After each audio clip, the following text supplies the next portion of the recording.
Presiden terpilih Pak Prabowo Subianto serta Pangeran Grey, Angga Kuya, Deddy Corbuzier, serta Najwa Shihab, kami memohon pertolongan dan meminta bantuannya. Kami merupakan korban TPPO, jumlahnya 11 orang dan 2 orang terpisah sekapan dari tempat ini. Kami di sini disekap kurang lebih selama 2 minggu, mungkin lebih, dan makan juga kita sehari sekali, itu pun bekas dari makanan mereka yang dikasih ke kita. Dan kami tidak tahu juga rekan kami yang berada di sekapan yang berbeda dari tempat ini. Kami mohon agar segera mengevakuasi kami, korban TPPO yang berada di Myanmar, tepatnya di daerah Miyawadi. Di kondisi kamar pecah, dan ini rekan-rekan semua yang ada di sini. Kami mohon dengan sangat, karena kami tidak tahu seperti apa ke depannya nasib kita di sini. Kami hanya bisa melakukan kontak melalui Telegram, karena memang keterbatasan kita juga untuk mengkomunikasikan ke pihak-pihak keluarga kita di Indonesia. Kami mohon dengan sangat.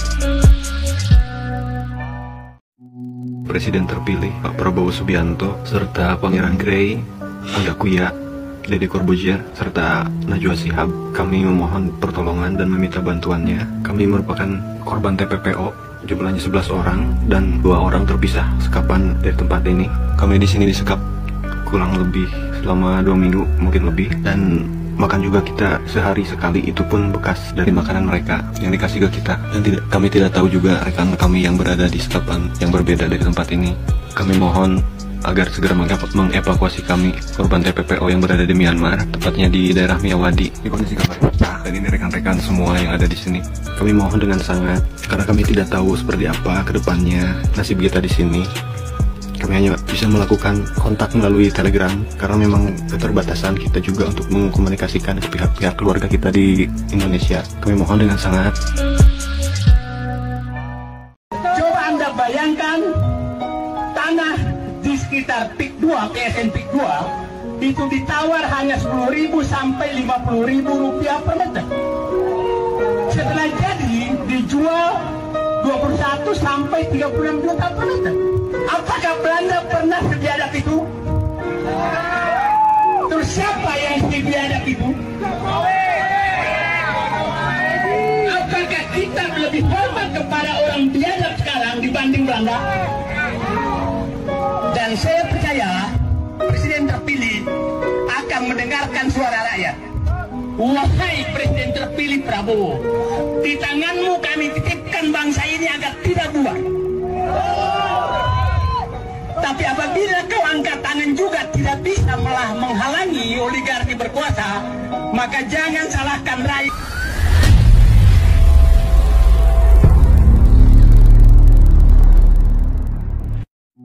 Presiden terpilih Pak Prabowo Subianto serta Pangeran Grey, Angga Kuya, Deddy Corbuzier, serta Najwa Shihab, kami memohon pertolongan dan meminta bantuannya. Kami merupakan korban TPPO, jumlahnya 11 orang dan 2 orang terpisah sekapan dari tempat ini.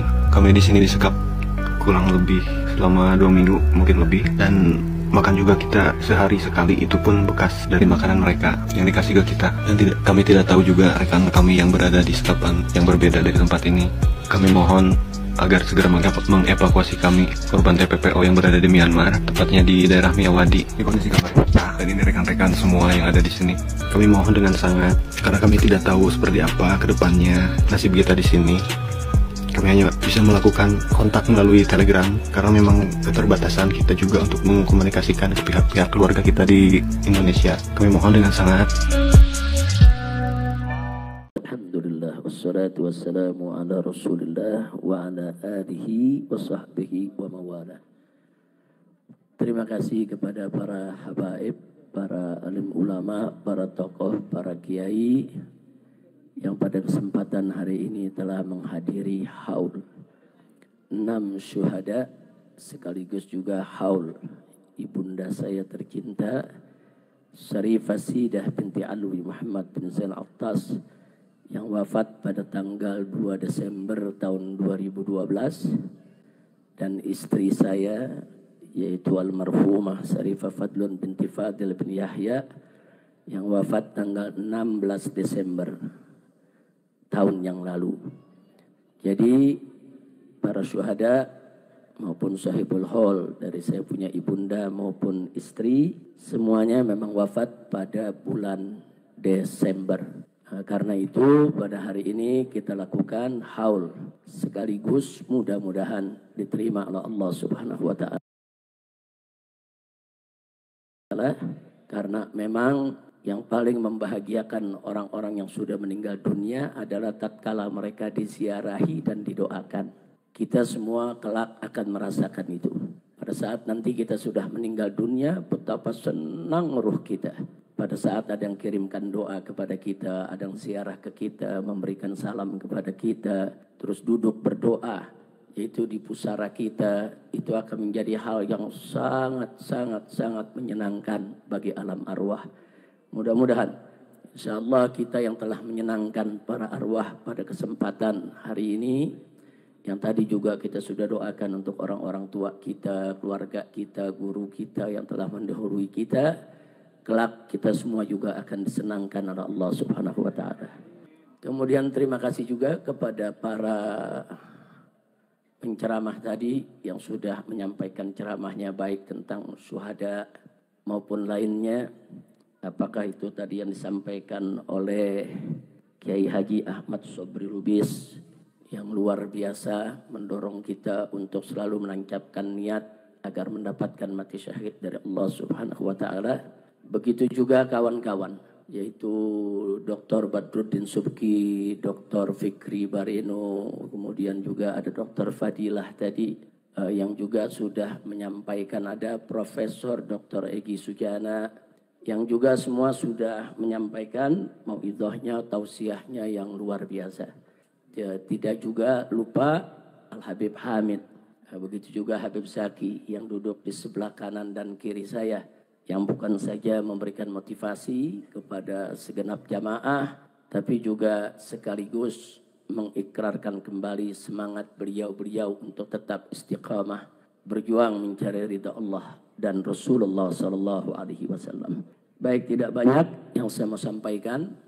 Tolong dicatat baik-baik bahwa KM 50 tidak boleh kita lupakan.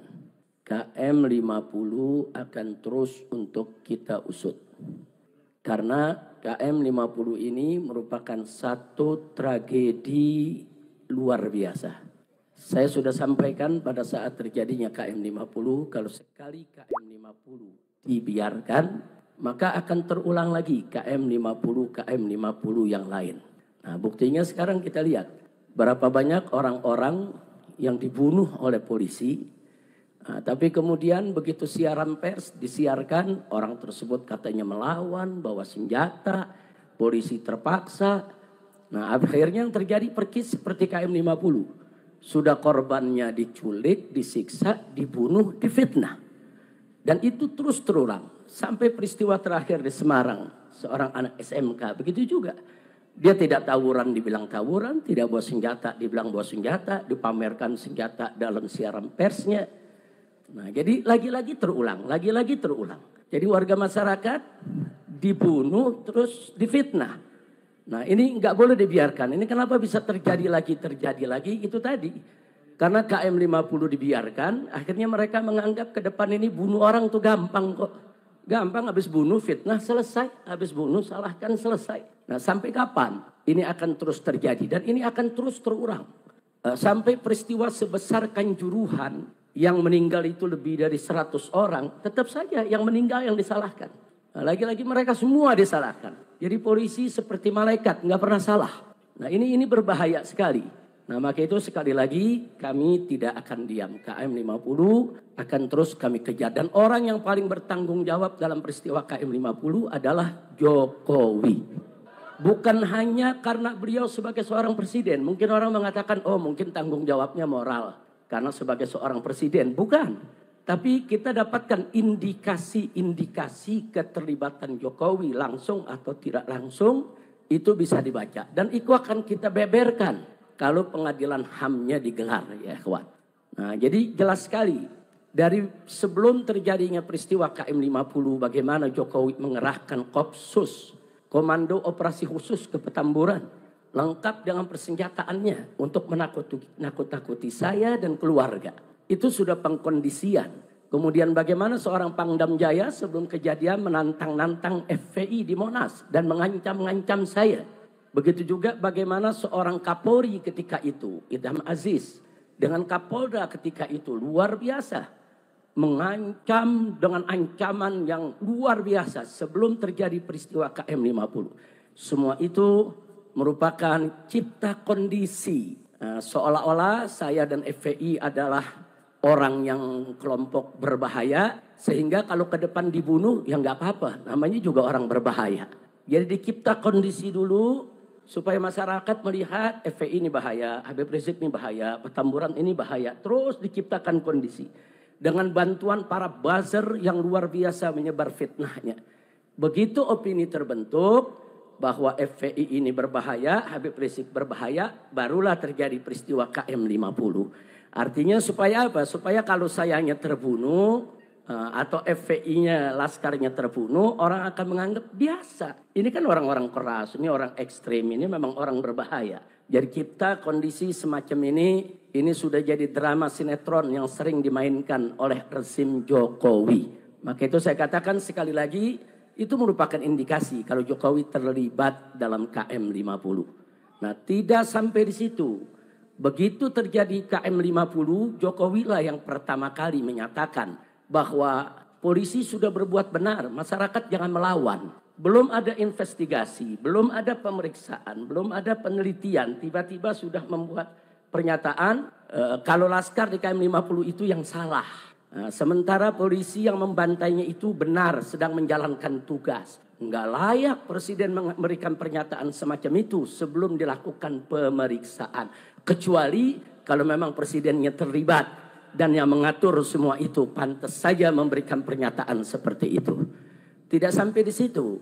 Tatkala banyak masyarakat termasuk DPR meminta dibentuknya yaitu tim independen untuk investigasi KM50, justru Jokowi yang menolak. Kenapa harus menolak? Kalau tidak terlibat, nggak usah ditolak. Mestinya investigasi itu dilakukan sejak awal kali kejadian.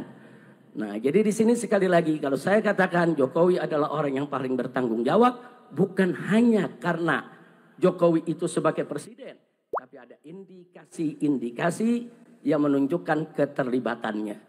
Termasuk 3 hari sebelum kejadian KM50 di tempat ini, di markas syariat ini, tadi diceritakan oleh Dr. Fadilah. Nah, bagaimana saya berkumpul dengan sekumpulan jurnalis.